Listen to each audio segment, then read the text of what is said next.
welcome back to the channel, welcome back to the garage, and welcome back to the boat. In this video I'm going to bring together a lot of the questions that have been asked over the series of videos that I've done on the Orkney 14 and bring them together all in one place so that you don't have to go searching through the comments on each of the individual videos.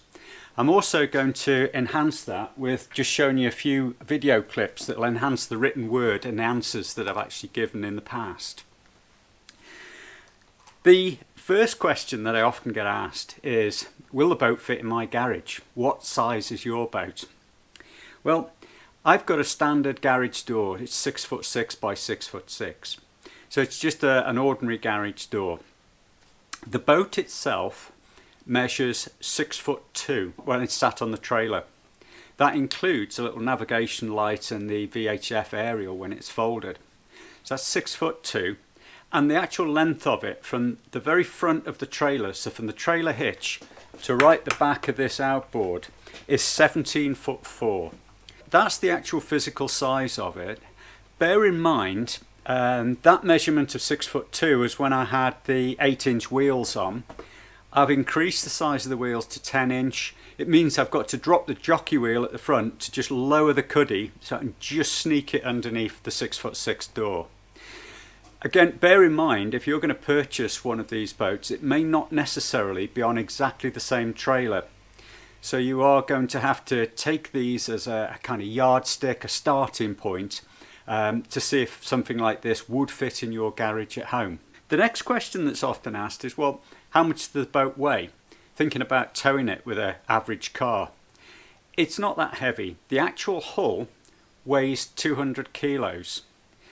But the cuddy, the little roof cuddy thing, also weighs a further 25 kilos. So you've got 225 kilos there. You've then got all the bits and bobs that you put inside it, because you inevitably end up with stuff inside when you're towing. So that could be fuel tanks, because you don't necessarily want your fuel inside the car. I try to run about with empty fuel tanks, but there are places on the west coast of Scotland where you've just got to have plenty of fuel, and there's no garage near where you're launching. So you can end up carrying around maybe 22 litres of fuel, which is extra weight. I understand that the trailer weighs in the region of around about 100 kilo. And then you've got the outboard on the back. This 20 horsepower weighs around about 45 kilos. There's a battery up the front as well. I usually have my anchor in it. So you can see how it all adds up. My best guess is that this on its trailer, with the most of the stuff that I leave in it, probably weighs around about 450 kilos. And that's quite acceptable on an unbraked trailer. My car will tow 750 kilos, just as a yardstick. So hopefully that helps you with that one. The next question, how's the auxiliary bracket fitted? Good question. The auxiliary bracket that we've got here was fitted before I bought the boat. So the auxiliary has been fitted by drilling the holes through here. There's 6 bolts going through. So when you look on the inside of the boat, you'll find that there's actually a buoyancy tank on the other side of that. What the previous owner had done was actually cut a hole in the side of that buoyancy tank and remove some of the foam. I'll just show you a photograph of that here. You can make out in the corner there where the actual bolts are coming through the hull. Now they'd left that as just a square hole. I thought that was a bit of a compromise of things. And you'll see here what I've done is fiberglass that hole back up again and put in a watertight hatch. And inside I've then put more of those plastic play balls inside a big net bag, stuff them all in to try to restore the buoyancy that must have disappeared because they'd taken some of the foam out of the inside. When I first bought this boat, it had a 15 horsepower 2-stroke on the back. Lovely little Mariner engine. It was absolutely superb once you got it started. Sometimes it could be an absolute so-and-so to start, and that's why I changed to get the electric start 4-stroke and went for a bigger engine. I'd also had a 4 horsepower Mariner 2-stroke as the auxiliary. I bought that engine from Cambridge Outboards, and to be honest, I was quite surprised how big the engine was for 4 horsepower. You can see from the photograph here that it's almost the same size as a 15. Not quite, but not far off. So when I bought the 20 horsepower, I decided that I would sell the 4 horsepower on, and I bought the little 2.5 Suzuki, which is also a 4-stroke. So we've got all 4-stroke here, so I can use the one lot of fuel across both engines. 2.5 does push it along okay. It's like a little trolling motor when you're out spinning or something like that on Loch Oar. You can put this on, it just puts away, hardly uses any fuel. It will push the boat along. It is a get you home engine. You're not going to break any speed records with it. So 2.5 I think seems to work okay. You make your choice and see what you think. The next question was around about the steering cables and the remote cables and how they were actually routed down the side of the boat. I had this fitted by Clyde Outboard, but I'll just show you where those cables actually go. And it'll be an opportunity then to get inside the boat and answer one or two other questions as well. So the steering cables and the electrical cables are here, and they actually go through this gland just in the side here. That then routes all the way down through the double skin of the side of the boat, and you'll see the exit just on the side there. That's for the remotes, and the steering cable goes much further up to the front to the helm position. Another question I get asked about are the seats, and the seats I bought online. I can't remember which chandlery it was, but they're just basically pretty much a standard folding seat. I've put them on swivel bases, stainless steel swivel bases, which means you can rotate them, turn them around towards the back of the boat when you're fishing out the back. Those stainless steel bases, they're okay, they're functional, but they do creak quite a bit when you're actually out and the boat's rocking and you're moving about on the seat, and you can quite often hear the stainless swivel beginning to creak a little bit. Bit unnerving. That I think it's safe enough. The thwart of the boat here is just bolted in with 4 screws either end. Now, one of the things I thought would be handy to do would be actually remove that and make 2 like pods for the seats to sit on, so that would mean you could actually walk straight through here and not have this in the way. It does take up a bit of space. It involves stepping over, which is not that easy. Now, before I took this out, I contacted Orkney Boats, and they said, no, don't do it. This thwart is actually structural across the sides of the boat. So the boat was designed that this must be installed. So although it was a great idea to put some pods in like the newer boats, I'm afraid you can't do that with Orkney Coastliners or even the 440 that came after it. Basically it's the same kind of boat. So you're going to have to work with having this thwart in here between the 2 seats, just the way it is. Now I'm sometimes asked about the front hatch here. And this front hatch I got from a place called F10 Marine over in Ireland. You have to Google that one, but F10, they're a marine chandlers over in Ireland. They were very good to deal with. This particular one is 600 by 250 millimeters, and it just required a little bit of a cutout either side. It was okay in this direction, top to bottom, but widthways we needed a little bit of a cutout to make this actually fit. You undo the clips and straight in. It makes it a little bit more modern. It wasn't over expensive, it was well worth fitting. It is lockable as well. Now the next question I got asked was about water inside the hull, and this is an interesting one because the Orkney boat, the Coastliner, doesn't have a false floor in it. However, there is one channel that runs from front to back along the keel, and that's actually a drain. And it's there for a reason, because if you get any water in this front locker, it allows it to drain underneath the floor all the way to the back. And if you open up the locker door at the back, the fuel locker door, you'll see there's an extra little bung at the back there, and that allows the water out.